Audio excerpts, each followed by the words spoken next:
그때 내가 남편과 결혼하지 않았다면, 내가 아이를 낳지 않았다면, 그랬다면 우리 아이는 더 좋은 엄마에게서 더 멋진 모습으로 태어났을 텐데 너무 미안하구나.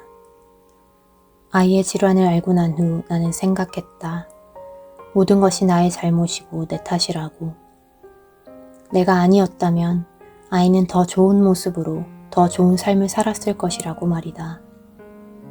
몇 년 전 골형성부전증이라는 선천적 장애를 가진 변호사이자 연극 배우이기도 한 김원영 작가의 실격당한 자들을 위한 변론이라는 책을 읽은 적이 있다.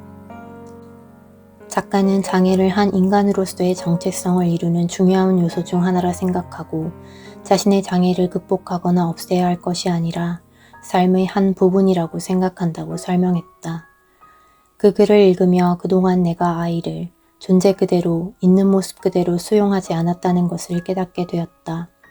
지금 모습 그대로가 내 아이인데 이것을 부정하고 자꾸만 다른 모습이어야 한다고 생각하며 아이에게 미안해하고 있었던 것이다. 사실 이것이야말로 내가 아이에게 진심으로 사과를 해야 할 일이었다.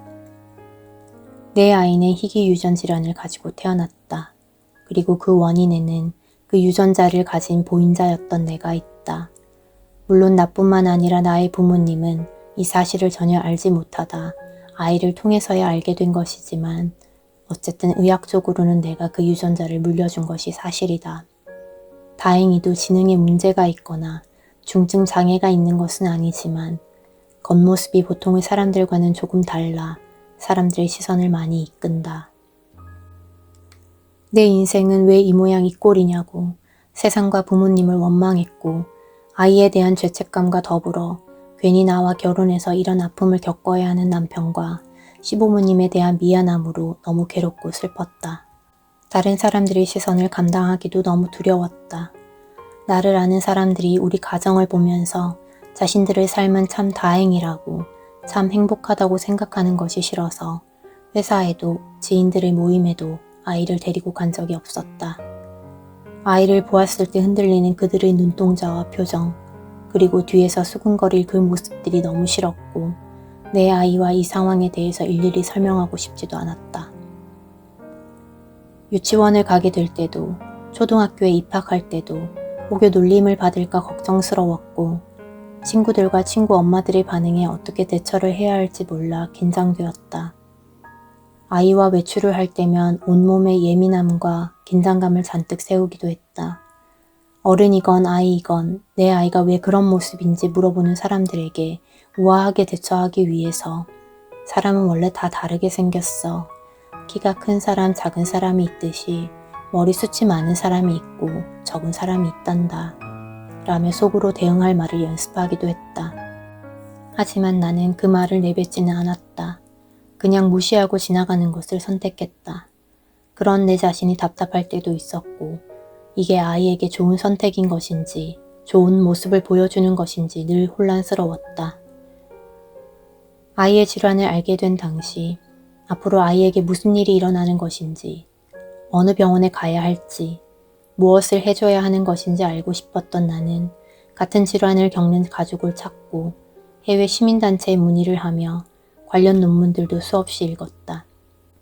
그러다 환자 가족 커뮤니티 카페를 만들었는데 나도 경험자로부터 도움과 조언을 받고 싶었고 나처럼 눈물 속에서 인터넷을 떠돌고 있을 누군가에게 내가 가진 지식과 정보도 나누고 싶었다.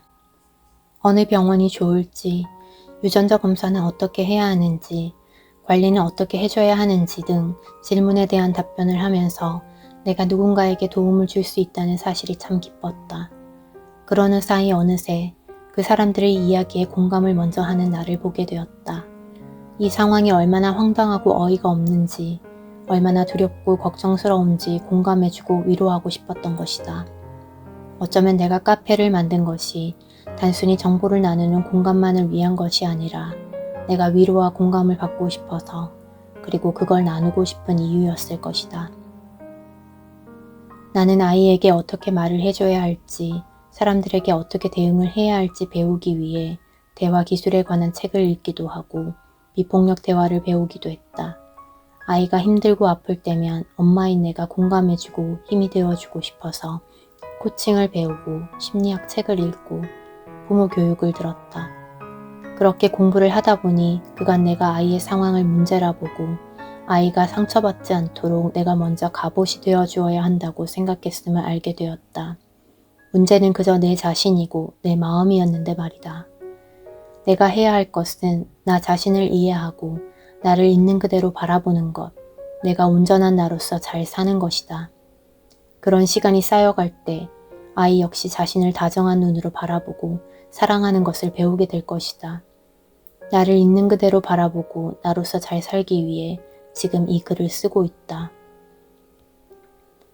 내가 남들과 똑같은 평범한 엄마인 것처럼 내 아이 역시 특별할 것도 특이할 것도 없다. 친구들과 게임을 즐기고 마라탕을 좋아하며 엄마의 잔소리를 싫어하는 남자아이다. 앞으로 사춘기를 지나면서 얼마나 많은 생각과 감정이 오고 갈지는 모르겠지만 나는 아이가 좋아하는 밥으로, 따뜻한 포옹과 손길로, 그리고 간절한 기도로 아이와 함께하며 자신이 얼마나 사랑스럽고 소중한 사람인지를 느끼게 해줄 것이다. 그리고 나 역시 내가 하고 싶은 일을 하면서 가족과 함께 즐겁게 살아갈 것이다. 여전히 아이와 같이 길을 걸을 때면 사람들이 손가락질을 하며 속닥거리기도 하고 신기한 것을 발견한 것 마냥 아이를 쳐다본다. 물론 마음이 불편하지 않은 것은 아니지만 나는 이제 그들을 향해 비난의 눈빛을 보내지도 속으로 욕을 하지도 않는다. 그리고 이제 나는 아이에 대한 이야기를 편하게 할 수 있다. 아니 아직은 안전하다고 믿는 공간에서만 가능하다고 덧붙이는 것이 솔직하겠다. 설레는 마음으로 새 생명을 만난 봄이 지나고 여름의 뜨거움과 비바람이 지나간 자리가 조금씩 차분해지고 고요해지고 있다. 어떤 날은 온화하고 쾌적하다가 어떤 날은 찬 이슬이 맺히고 또 어떤 날은 한 차례 비바람이 불 수도 있다. 하지만 아름답고 풍성한 이 계절에 나는 점점 성숙해지고 단단해질 것이다. 누군가 나에게 쉬는 그 사람이 감당할 수 있는 일을 일어나게 한다는 말로 위로를 한 적이 있다. 그때는 그게 왜 하필 나인 것이냐고, 왜 우리 아이인 것이냐고 대들고 싶었다. 하지만 나 또한 손가락질과 호기심 눈빛을 보냈을, 나와 상관없을 것 같았던 세상을 만나 한 사람으로, 한 어른으로 성장하고 있다. 내가 아이를 잘 키워내는 것이 아니라 아이 덕분에 내가 크고 있음을 안다. 그리고 이제는 내 안의 풍성한 이야기를 풀어내고 나와 비슷한 과정을 겪고 있을 누군가에게 도움이 되는 삶을 살고 싶다고 소망한다.